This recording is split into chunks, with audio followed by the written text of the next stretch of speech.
Following some breaking news from overnight from southwest Kansas, where firefighters continue battling a fire that prompted overnight evacuations in Ashland. And Keenan Penn arrived in the area just an hour ago, joined us now live with the latest on your Tuesday morning. Hey, Keenan.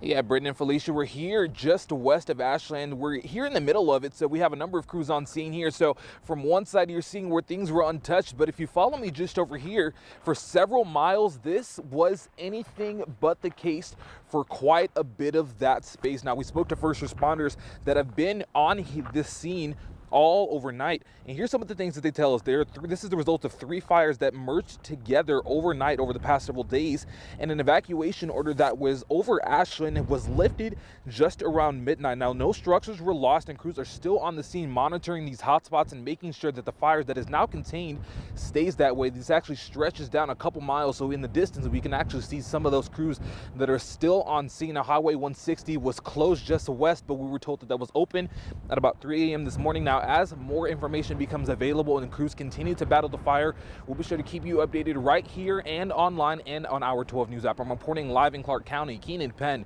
12 News. Keenan, thank you. Crews in Clark County and Meade counties have been dealing with those wildfires for the past 5 days. At least 17 separate fires have been identified in those 2 counties alone.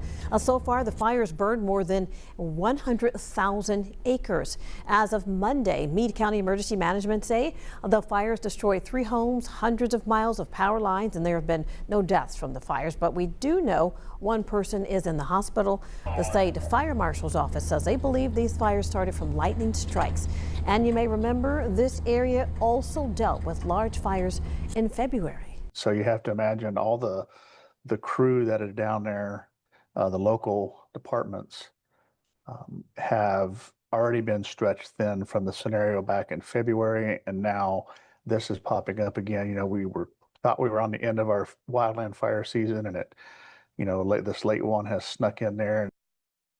If you'd like to donate, you'll find links to the Ashland Community Foundation website on our website, as well as the 12 News app, and the Meade State Bank also taking monetary donations. Kansas Wildlife and Parks says Meade State Park will remain closed at least through today. The park was fully evacuated last week because of wildfire conditions. Park staff will provide refunds to anyone with reservations. They hope to reopen by Memorial Day. If you need to cancel an upcoming reservation, you can call the park office. You will not be charged any penalty.